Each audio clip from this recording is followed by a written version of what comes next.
Hey everyone, and welcome back to Don't Open That Door. I am Justin, the medieval weapons expert. I'm Nico, the Hanukkah shark. Wow. Wow. And I'm Dan, another member of the underwater squad, the killer whale. Oh! Dan wins this week. We hope everybody has had a good holiday season. If you celebrate Christmas, we hope you had a happy Christmas, a Merry Christmas, as they say on the streets. And we've got just a little bit more before the season is through, just a little bit more Christmas spirit to sprinkle on you. Dan, what movie are we reviewing today? What movie are we reviewing today, Dan? What do we have for the people? We are reviewing Santa Jaws. You're goddamn right. Directed by Misty Talley, we've got Reed Miller as Cody, Courtney Lauren Cummings as Jenna, Scott Allen Perry as Clark, Han Tran as Steve, and Miles Doliak, who listeners might remember from as the director and acting in The Dinner Party, as Mike. So this movie opens with Cody in his favorite comic shop. And Cody's kind of one of those, he's a less popular kid and he enjoys drawing, he enjoys art, and he draws comics. And him and his friend Steve have just finished Santa Jaws, a comic about a shark that eats evil Santa Claus and essentially gains his powers. It's Christmas Eve, and Cody goes home where he meets up with the rest of his family, including his uncle and his uncle's girlfriend, basically. Cody gets in trouble for a comic that he drew about his principal, mainly because Cody's dad is a teacher at the school, and Cody is grounded and basically not allowed to go to the Christmas party that's scheduled at the comic shop the next day, which is kind of a downer. But how did things go from there, Nico? So later on that night, Cody finds a present from his grandfather, and he gets a very special pen. It's one of those ones where you can like click it down and there's like multiple different colors and it's nothing special. No, I'm just kidding. There's something more about that later. Cody begins to ink a drawing of Santa Jaws then, and he wishes that his family would go away. Next morning, though, Cody's grandfather wakes him up to go fishing and, maybe sneak him into the Christmas party on his way back. And so, being the, happy young kid that he is, Cody goes fishing with him, only for Santa Jaws to pop up and just completely fucking devour his grandfather right in front of him. It's quite the scene. Cody tells his parents, but they don't believe him, which is kind of insane, and they head to the restaurant with the rest of his family. How's it follow from there, Dan? So now Santa Jaws methodically attacks Cody's family and just kind of slowly throughout the course of the movie, well, maybe not so slowly, but kind of starts to eat the rest of his family. And while this is going on, Cody meets up with Steve, who is his friend, and Jenna, who is his crush. And they try to confront I almost said Santa Claus. try to confront Santa Jaws. After witnessing one of Santa Jaws' victims, who was unrelated to Cody's family, Cody, Steve, and Jenna meet up with Cody's brother back at the comic shop. This is also when Cody realizes that the pen actually has magical qualities and is the thing that brought Santa Jaws to life. So on their way out, Cody accidentally leaves the pen in the comic shop, and he and the rest of the squad grab some weapons that they have at the shop for whatever reason, and they just begin to try to attack Santa Jaws. So lo and behold, they're unsuccessful, and they kind of retreat back to their base sort of at the comic store and try to get the pen. But Nico, the pen, it's not waiting for them when they get back, is it? No. So Clark, the clerk of the comic shop, has been using the pen's magic for his own personal gain. Specifically, he is a real fucking creep and like draws some hot girl to life who can't speak at all, and it's really fucking weird. But anyway, when asked to give it up, he courageously runs the fuck away to the waterfront with Cody and the gang in hot pursuit. Jenna tackles Clark into the water in what we call a pro gamer move, and both she and Clark get consumed by Santa Jaws. Cody and his brother then try to use the pen against Santa Jaws, but they just can't defeat it quite yet. So they meet up back with their parents to try and figure out what to do from there. So what do they do from there?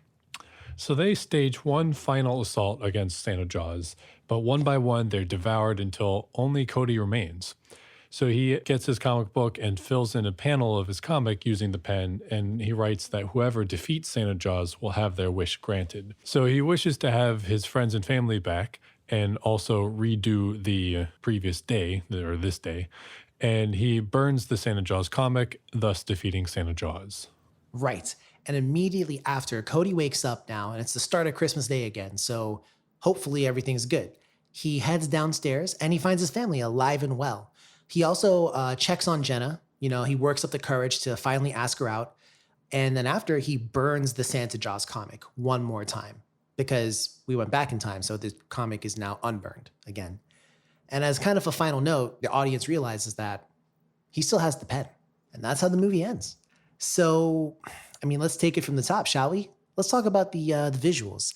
Nico, let's lead off with you. And I am going to lead. I lied. I'm going to lead. And I am going to say, visually, I liked it. Now, this is very, very, very obviously, you know, a movie done on a budget. And I think in one particular scene that just makes me laugh so hard, Cody's mom shoots into the water because she thinks that she's killing off Santa Jaws, when in reality, it's an alligator. And the alligator that comes up to the surface is just like one of those.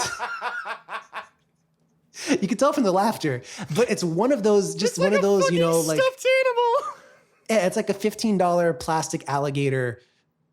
This, in no way, shape, and form did they try to make it look realistic, but that was also part of the charm for me personally. I kind of liked that.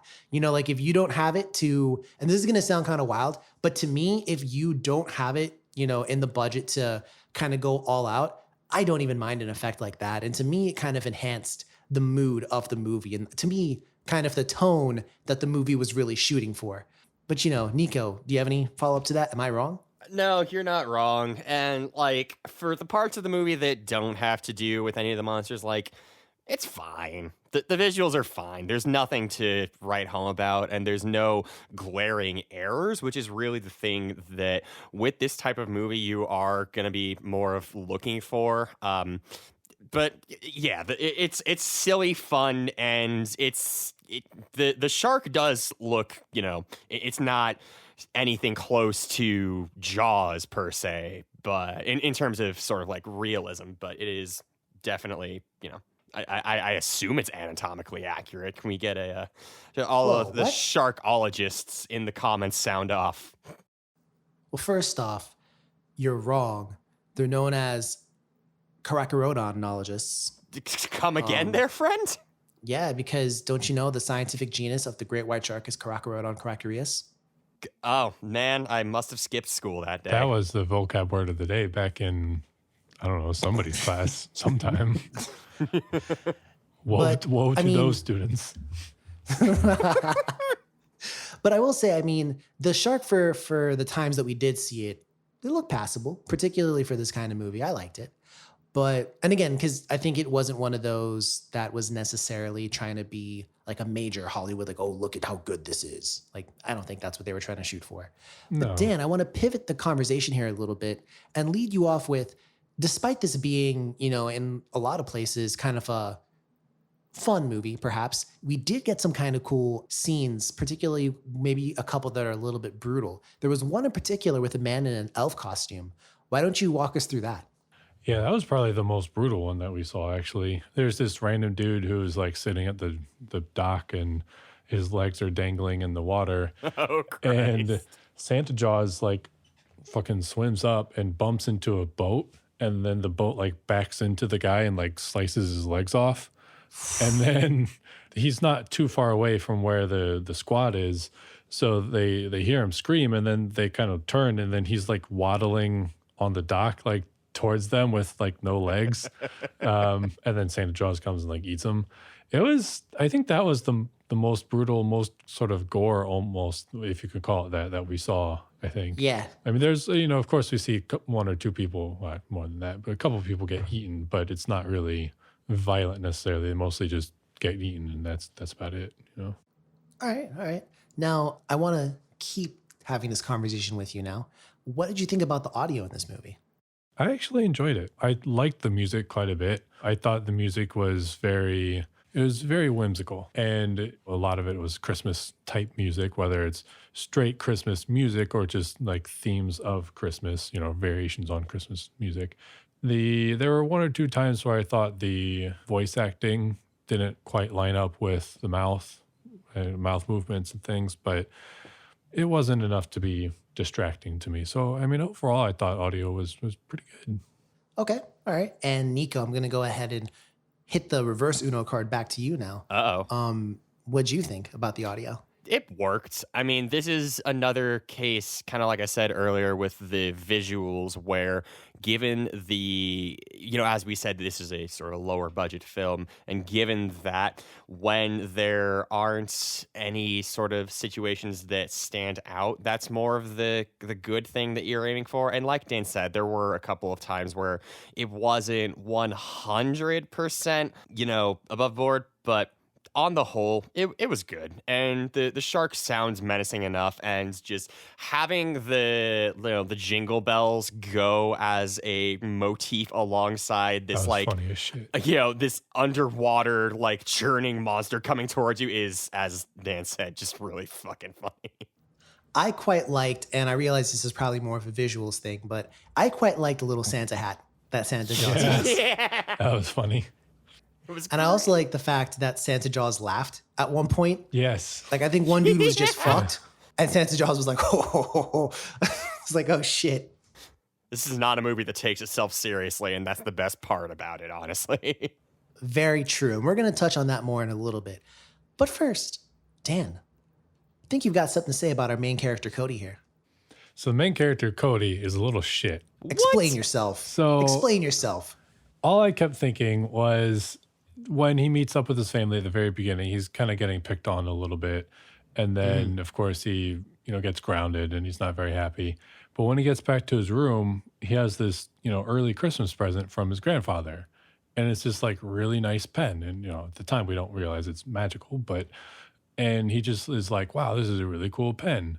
And then he goes to sleep. And the next morning, his grandfather wakes him up to go fishing. And he's kind of like, I don't want to go fishing, but fine, I'll go. Never once does he thank his grandfather for Christmas present of this gorgeous antique pen. Aww. And then when the grandfather gets murked, he's not sad ever. The dude is not sad. I think the only time he was sad about somebody dying was when his friend Steve got killed. And even then, he wasn't too broken up about it. No. I mean, there was the scene where Jenna was like, he was like family to you. Yeah, he was. Yeah. So then, like family to him, but then when he resets time, he doesn't give a fuck about him. Yo, I was going to say that. He goes and hits on the girl next door, but he doesn't go make sure his best friend is back. Come on, bro. Listen. First off, I was going to say Cody has his priorities because he also, when he went to go check on Jenna, he also had them all hanging waiting for some cinnamon buns. He was it's okay, guys. I'll get the cinnamon bun, psych, and just dips to go, make sure Jenna's still good. And then he he spends a couple minutes burning the shit while his family's like, where the fuck are the cinnamon buns? I'm hungry. It was funny. I actually watched this one with Bonner, and Bonner told me the same exact thing. He's like, he was like, but where the fuck are the cinnamon buns? And I was like, fair play. But you know what? I'm gonna give Cody a plausible defense here. I am gonna say that potentially now, maybe he texted his friend, but he doesn't have Jenna's number. So he had to go check on her in person, whereas he could just, text his friend. Yeah, but they don't understand okay. how to use cell phones in this movie either. Fuck, he's got you there. So why do you say that, sir? Well, at one point in the movie, the mom tries to call, I think Cody's brother, I think it was, or somebody. She does. And nobody answers. And fucking That's it. We're done. Cody writes them a note. Bro, why you gotta write him a note? Texting doesn't exist? Just text them, call them. And never once does he check up on his parents. I would be like, yo, I'm gonna let you know where I am right now. With all this shit going down, yeah, you might not believe me. If you were an angsty teenager, would you think to do that, though? Fuck yeah, if I'm going after a killer shark, yes. I don't know, man. And if I know my parents are in danger too, yeah, I would. It's funny, because I'm going to raise you something here. Do you think that Clark is a bigger douchebag, though, overall? I don't think there's any really, huge offenders in this movie. There's no one who is a clear just a fucking reprobate, eh? I think I he's mean, a creep, true. but I don't know that I'd totally call him a douche. Yeah. Close. I wonder if the pen wasn't exerting some kind of influence over him. Because at one point in time, it definitely. almost kind of seems like Lord of the Rings-esque. Like it whispers to him, kind of like how the ring whispers to Frodo. Spoilers if you've been under a rock for the last 20 years. But like, yeah, it's like, Clark, use me. Write something good. Or whatever the fuck. And like, I don't know. I thought that was a little bit of a thing. Let's talk about the star of the show, though. Let's talk about Santa Jaws, right? What are some of the defining characteristics of Santa Jaws? I mentioned the hat. Dan, you mentioned that it's, jingle bells whenever, or bells jingle, I guess, whenever Santa Jaws is approaching. But Nico, what else? What are some other defining features of Santa Jaws? There's one major one. How do you hurt Santa Jaws? Yeah, so you can't really hit it with any kind of martial weaponry or anything, which is I must say, the scenes when they're like throwing pikes and shit and shooting crossbows at it's fucking wonderful. Like, of course it all fails. What the fuck were you thinking? But the thing that eventually turns out to be Santa Jaws' kryptonite is, surprise, surprise, other Santa stuff. So they somehow acquire these fucking like ornament grenades and like Christmas turkey bombs and shit like that. And at one point, Cody fucking chalk zones to life a giant peppermint candy cane spear that fucking like shoots directly into the shark but doesn't kill it, so now it's like a shark narwhal. Anyway, it's really buying into the whole Christmas bit. It is attracted to Christmas music, it is weak to Christmas themed stuff, and its eyes are red like Rudolph's nose. I mean, listen, to me, that was one of the best parts. When they're like, why are its eyes like that? It's red like Rudolph's nose. You dumb bitch. And it was just like, what the fuck? And again, I want to go back real quick to what Nico was talking about, where he said they were, shooting crossbows and throwing like lances or whatever. And there's a part where Cody shoots the crossbow and then it cuts. And then the next scene, it just looks like someone just by hand pelted the crossbow into the water. Yeah. It's pretty fucking funny, I will say. And I feel like, and again, this is a theme that's going to keep coming up throughout the movie, but if you just let go and let yourself fucking enjoy it, you're going to enjoy it a ton, I think. The scenes like that are especially funny. And the turkey bombs that Nico mentioned before. Oh, yeah. And it was fucked up because, I don't know if you noticed, the top of the turkeys looked like they were cooked, but the bottom was completely raw. I don't know if anyone caught that. I didn't see that. And the mom was like, "These are for our Christmas, don't you Sounds dare." about white. Wow.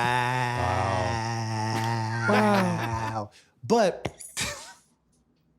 nah, to quote Gordon Ramsay, it was raw.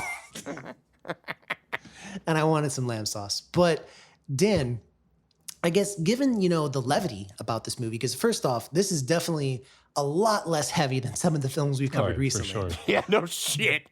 But did you think this movie was going to be like, it's going to sound crazy, like the way it is? Did you think this movie was going to be this way before you saw it? Or did you think it was going to be something else? No, I thought it was going to be exactly what it was. Did you? Yeah. And I was very happy with that. Like, that's what I expected and that's what I wanted. I mean, I don't know if you can make a semi-serious movie about the Santa shark killing people. I might be wrong here, but I'm pretty certain that I saw that this aired on the Sci-Fi Network. Yeah, that tracks. There are some definite other sci-fi movies involving sharks, one of which... Mega Shark versus Mecha Shark? Is that sci-fi or no? Probably. I feel like it is. I feel like all of those movies are from the Sci-Fi Channel, bro. Sci-Fi put out a lot of content with sharks, snakes, and spiders. Remember the Snakehead movie? Yeah, that movie was couple of basically them? about us, bro. We'll talk about that movie later. But not this no. podcast, but I mean like later. That's one we should review for the podcast. Yeah. Anyways, though, I thought it was going to be just like a shark with a Santa hat killing every motherfucker. And it was, but I thought it was going to be a lot less heartwarming, maybe. I thought Was I it thought heartwarming? there were parts. Was There were this a parts. heartwarming movie? There were parts. Like my heart is not cold after watching this. I'm a little bit warmed. It's kind of funny you say that because when y'all were saying like, oh, where's the cinnamon buns? I was having my breakfast while watching this, and I was having cinnamon buns. Nice. So I took them. Nice. You know, Nico, what's your favorite part of a cinnamon bun? The outside or the center? Oh, it's got to be the center, bro. Bro, I fucking hate the center of cinnamon buns. I like More the for outside. us. Yeah. I mean, I'm All not right. going to try and say that I'm not going to just devour that whole ish, but, check out our cooking podcast for the next review of that. Yeah, next DOTD Hangout, Yeah, the cooking episode. It's our special episode called Cine Yums. Oh my God. Oh, true? Yo, no one take that. If I see a motherfucker with Cine Yums, I'm a no. And we will track you down. So, anyways, that probably already exists. Now, the term B movie gets thrown around a lot. And we're not talking about that fucking abomination. We're talking about the letter B movie. Is this a B movie, Dan? Do you think? I think it is. I think it qualifies. It's cheesy, doesn't take itself seriously. The special effects aren't amazing, but they don't have to be amazing. And even like the scenes like you mentioned with when they shoot the alligator and it's just like a fucking stuffed animal. Like, Every time I think about that. It just comes up to the surface and it's so perfect. I feel like for me, this can't not be a B movie. And I loved it for that. Now, I want to hold that in one hand, that bird, if you will. And now I'm going to look to the two in the bush. Nico, do you think that the term B movie, first off, does it still fit nowadays? And is the term insulting at all to you? See, I don't really know because in the extensive research that I did before this episode that involved me searching B movie into Google, I learned that B movies are often sort of like the counterpart to double features. Sort of like in a concert, you might have like the opening act. It's kind of a similar idea here. So insofar as we don't really have double features anymore, I don't think that part applies. But I'm not sure because this is still something that was professionally made. I mean, we know one of the people involved in this, and he's a great fucking guy. Shout out to you, Miles. And I don't know. I think there's still some genuine integrity in the craft of making just dumb fucking fun movies like this. When I think of B movies, I think of like, it's okay, but it's I don't know, it's no Schindler's List or anything. But I don't know. I don't know, man. I mean, I will say as well that I guess it really depends on how you use it. Personally for me, and I didn't even think about that, Nico, the whole like part of a double feature aspect. Same. Right. I was thinking about more so that you think of like an A-list, like an A-lister, right? That's like a big movie star. Certainly. And then a B movie is someone that's like, yeah, it's still a movie, but it's not on the same level. I think if you use the term disparagingly, I think it can be a little bit insulting to someone who like, oh, I really put a lot of time into this. Oh, it's just a B movie though. Like, I could see how people might get pissed off at that. Like, this is still well done. Yeah, and I think that's why at the same time, though, I kind of feel like if someone was like, oh, it's kind of sort of a B movie, it doesn't take itself super seriously, whatever else. I'm like, okay, I can kind of see that. But I think it's a good question, particularly for someone, because I'm not in the movie industry, so I don't really know how people in the industry feel about it. But I think it'd be something good to ask. That's true. That's a good point. And I mean, when I think about B movies, I don't mean that in any like negative context. Like to me, a B movie, and while it may not be the technical definition or the real definition, I've always thought of it as just like basically what this movie is, a good, funny movie that doesn't take itself seriously. And maybe the effects and everything aren't top notch, but they're good enough usually anyways. And it's humorous, and they're playing into the B movie aspect usually. That's kind of how I view B movies. And again, there's no negative connotation from my point of view anyways. Agreed. Now, let's go ahead and move on here. We're still going to give this one, you know what I mean, the due diligence, the critical analysis, if you will. Were there any themes that you guys might have seen or any kind of, stereotypes maybe? And I'm going to lead off with something that's none of the above. But Nico, you reminded me, you had made a mention before of, I guess maybe before we went on the air, about this movie being kind of seeming like a different movie. To me, this one had, I guess, pretty clear relations to Jaws, The Revenge. Well, certainly. I mean, The Revenge. literally, is it Jaws 3 or 4 that's The Revenge? Wait, doesn't the shark die? No, sorry, it's not 3. 3 was the one with Dennis Quaid. It was, I always get that one mixed up. I always forget that one exists. I always it was mix Jaws up 4. sharks for Dennis Quaid too, man. Shut up. It was Jaws 4, Jaws the Revenge. And basically in that one, I guess the shark was hunting Takes down a bite out members. of crime. No, it was hunting down members of the family, like low key. How does a shark hunt down people that aren't in the water? Well, that's what. No, I mean, okay, waited for them to go into the water, dickhead. But I mean, like, yeah, because it's got. we're gonna wait for them to go on their annual fishing trip. What if they don't go on the fishing trip? Well, fuck you, Tom. Well, no, deadass. So Ellen Brody, she's the widowed wife. Well, she's the widow of Kind of buried the lead there, but yeah. of Brody from the first Jaws movie. And she's basically convinced that the shark is like attacking her family, and it even kills her son and follows her to the Bahamas. So I don't know how the shark knew, but it does. And I kind of feel like Santa Jaws was also killing off the kid's family. And also real quick, I really thought that was quite funny. But in terms of themes, I guess the big one is be careful what you wish for, right? I mean, we also saw this pretty similar theme in Krampus from last week. Yeah. But I mean, again, we've kind of got a kid who is feeling kind of bullied, feeling kind of let down by his folks. So he, in the heat of the moment, kind of wishes they weren't there, and he ends up having to pay for it. A little bit less in this movie, mind you, but no one got thrown into like a pit straight to hell. But I mean, Dan, any other themes you can think about? For me, the one that comes to mind would be, I don't quite know how to say it properly, but sort of the stereotypes in different cliques or different social groups. So, the main character, Cody, and his friend Steve are nerdy kind of people. And Cody's brother is one of the jocks. He's a baseball player. He's more popular or whatever. So, at the beginning of the film, we see Cody kind of get picked on a little bit. And especially from sort of a comic and art standpoint, a lot of his family doesn't really believe, as being like a viable career. Or I don't want to say career, maybe that's reading too much into it, but it's more of just like a little hobby thing, but he really cares about it, And then we have one scene where Cody's friend and brother are alone together. And the friend, Steve, does not like the brother because he's like, oh, why do you guys always, you jocks always pick on us, on us nerds and whatever. And so I think there's a little bit of that.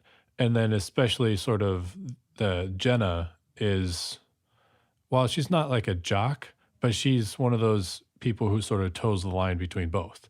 She's a track star, one of the best around, but she's also like a huge like comic fan and has a lot of nerdy things that she likes.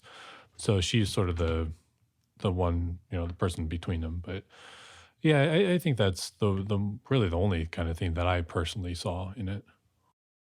So it's funny that you mentioned Jenna, because I was also gonna say that I liked the piece that she said about, she works really hard and she doesn't mind it. She's thankful, but sometimes it kind of feels like the vision of her being this, collegiate athlete and all this other stuff.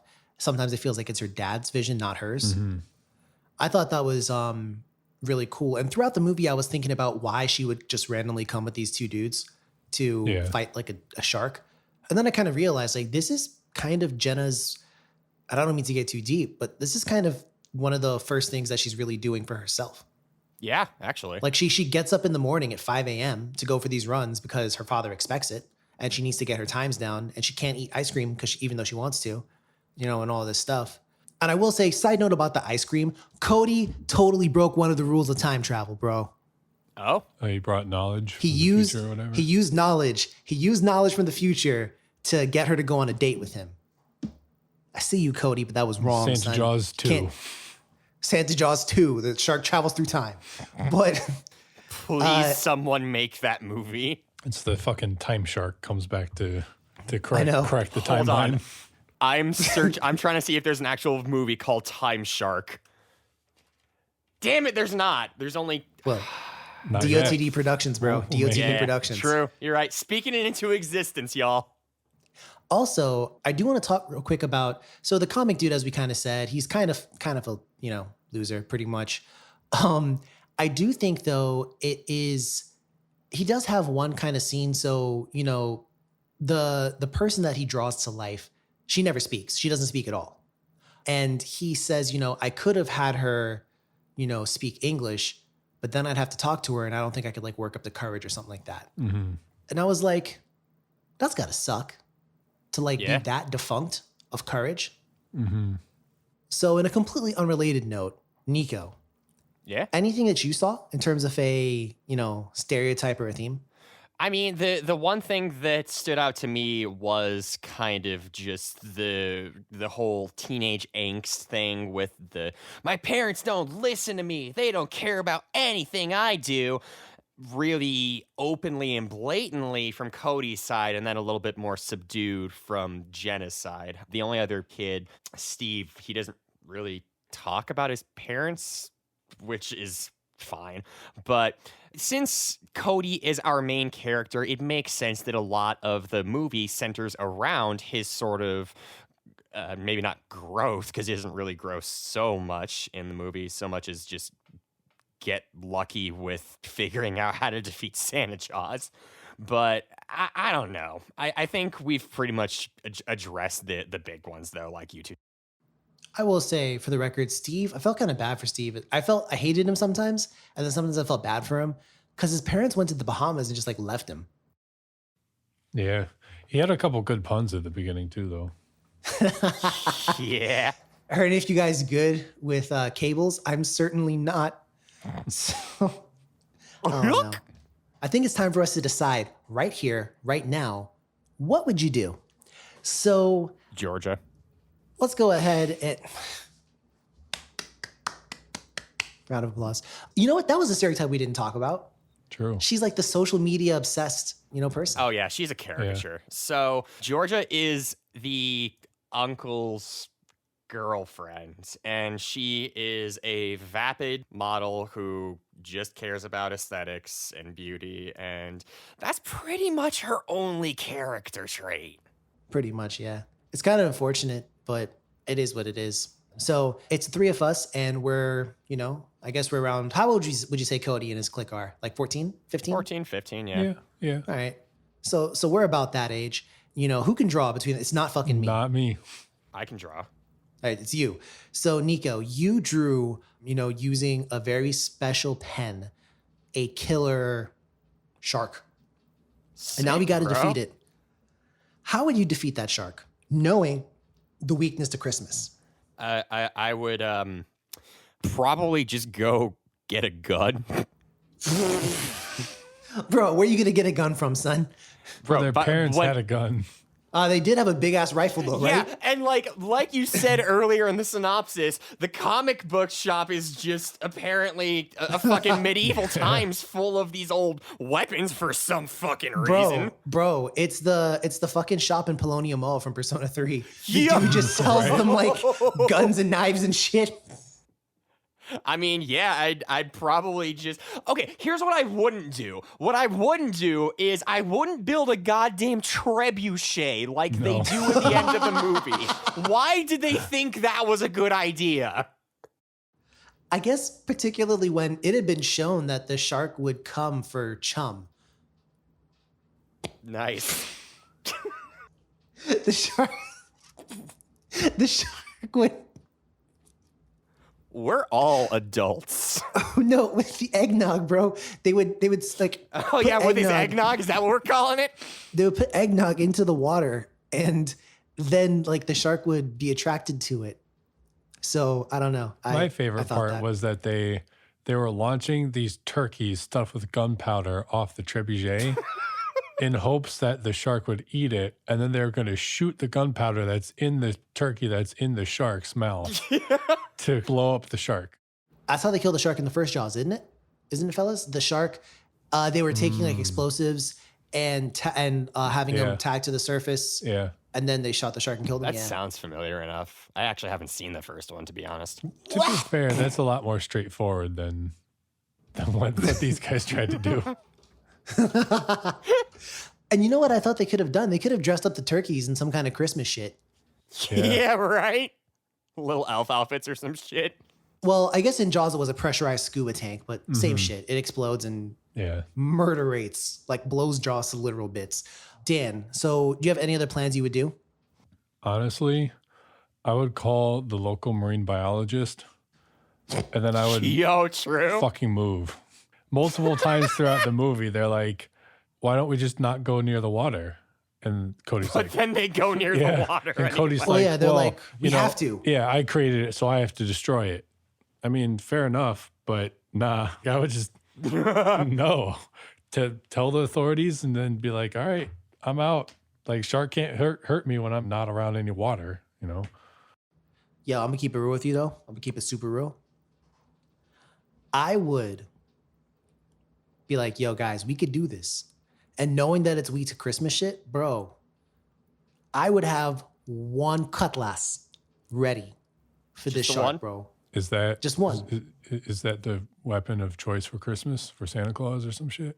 Listen, because Trinidadian Christmas, we play parang music and And you fucking wield your we're good. cutlass And you kill sharks. and wave that shit have around.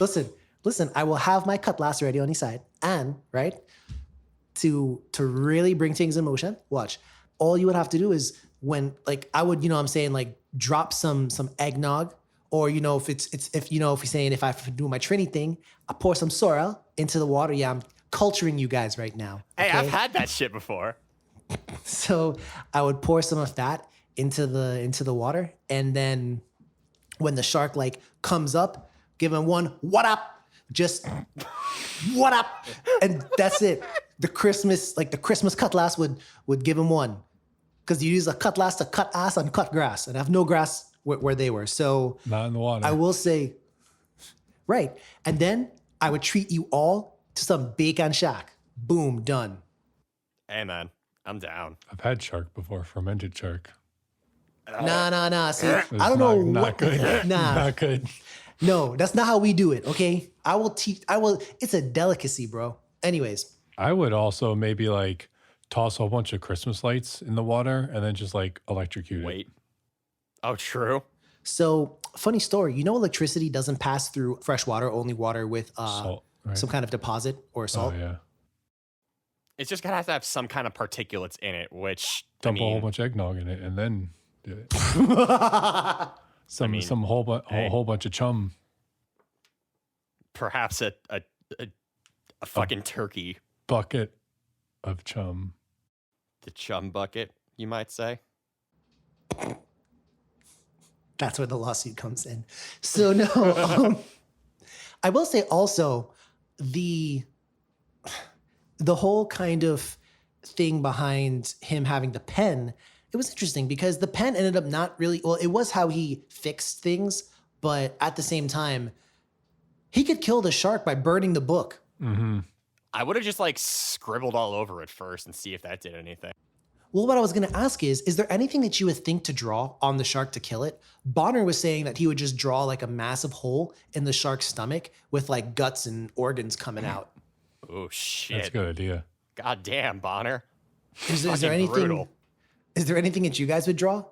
Personally, I would kind of draw like, since we saw that the drawings literally just appear in real life, I would make like a big ass like lightning bolt come down and hit the shark or something. Like you can draw anything attacking It the would shark. have to be a Christmas lightning bolt, though.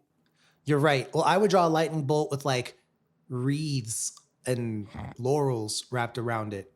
And a partridge in a pear tree. No, maybe the wreath has like barbed wire on the Ooh. inside, so it like cuts it open. What if you just drew a bigger, hungrier shark to eat? Come on, Nico, you didn't pay attention to the lore. He clearly explains that if he draws another shark, he won't be able to get rid of that one. Oh, fuck no, they do address that. Much like this random motherfucker me and Dan ran into one time who was using bigger bugs to eat smaller that bugs. was fucking weird.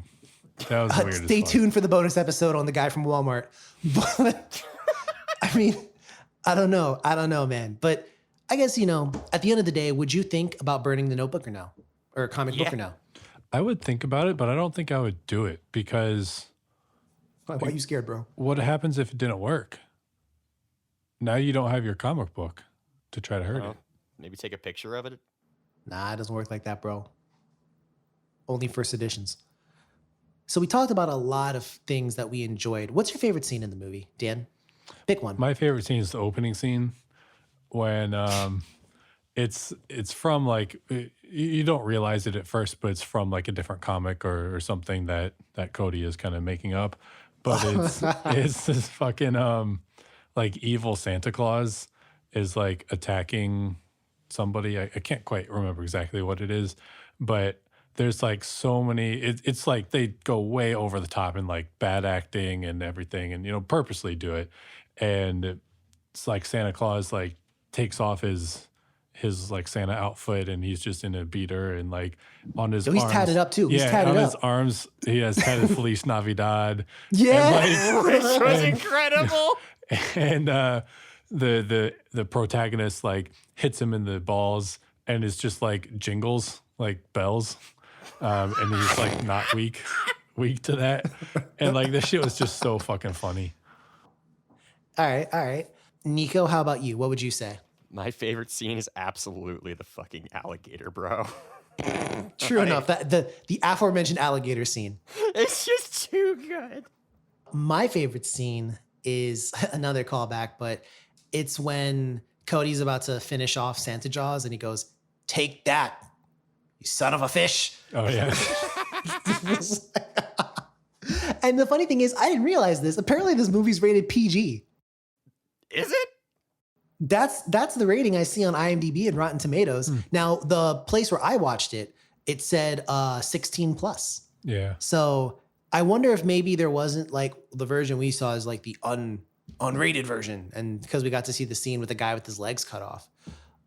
That's really the only thing that I could really think about that would actually. Wait, yeah, how would that be PG? In what world is that shit PG?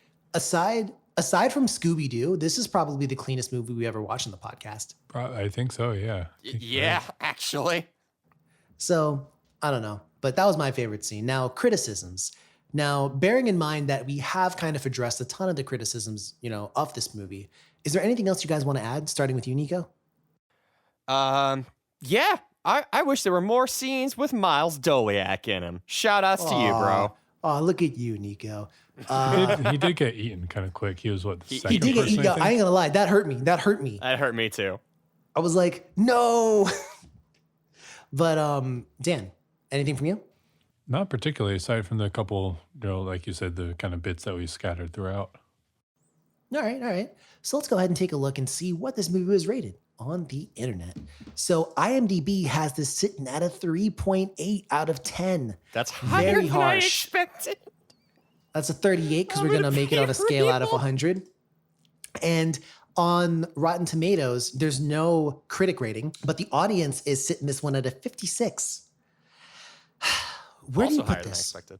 Where do you put this? Let's start with you, Dan. We don't start with you enough. See, this is hard.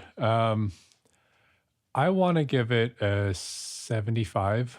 You bastard, but You keep going. son of a bitch. Some fish. Ah, I enjoyed it. It was just fun.